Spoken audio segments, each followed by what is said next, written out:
નવા વિડીયોમાં તમારું સ્વાગત છે મિત્રો. કમિશનર શાળા કચેરી વિદ્યા સમીક્ષા કેન્દ્ર ગાંધીનગરથી એક પત્ર કરવામાં આવ્યો છે અને શાળા પસંદગી કરવા માટેની સૂચના આપવામાં આવી છે. તો પરિપત્ર આપણે જોઈ લઈએ.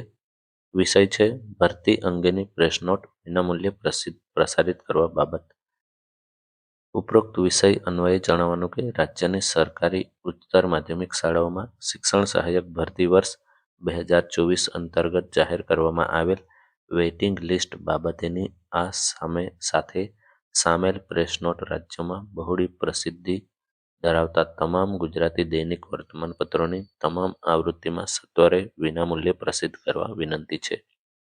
આગળ આપેલું છે, જોઈ લઈએ શું કરવાનું છે. પ્રેસ નોટ છે. સરકારી ઉચ્ચતર માધ્યમિક શાળા શિક્ષણ સહાયક ભરતી 2024 અંતર્ગત PLM-2માં સમાવિષ્ટ તમામ ઉમેદવારો દ્વારા થયેલ ઓનલાઈન શાળા પસંદગી બાદ તારીખ 27/6/2025ના રોજ મેરિટ ક્રમ પ્રેફરન્સ મુજબ શાળા ફાળવણી કરવામાં આવેલ હતી તથા ખાલી રહેતી જગ્યાઓ ઉપર પ્રતીક્ષા યાદીના ઉમેદવારોની યાદી 23/9/2025ના રોજ વેબસાઇટ પર પ્રસિદ્ધ કરવામાં આવેલ છે.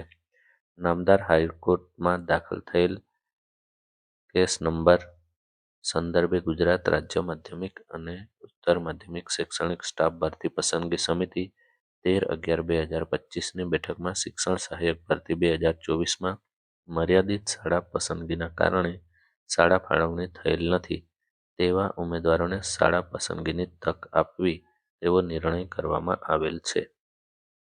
જે અનુસંધાને વિષયવાર, માધ્યમવાર સરકારી ઉચ્ચતર માધ્યમિક શિક્ષણ સહાય ભરતી 2024ના આવા મર્યાદિત શાળા પસંદગીના કારણે શાળા ફાળવણી ના થયેલ હોય તેવા ઉમેદવારોની યાદી વેબસાઇટ પર પ્રસિદ્ધ કરવામાં આવેલ છે.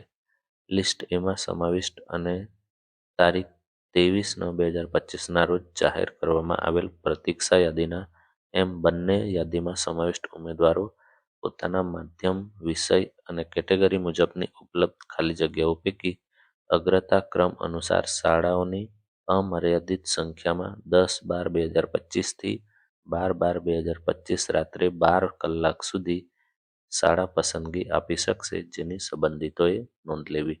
તો વેઇટિંગ લિસ્ટમાં જેમનું પણ નામ આવ્યું હોય એમને ફરીથી શાળા પસંદગીની તક આપવામાં આવે છે. તો એવા ઉમેદવારો હોય તો એમને વિડીયો તમે ઝડપથી 12 તારીખ પહેલાં શેર કરશો. Thank you.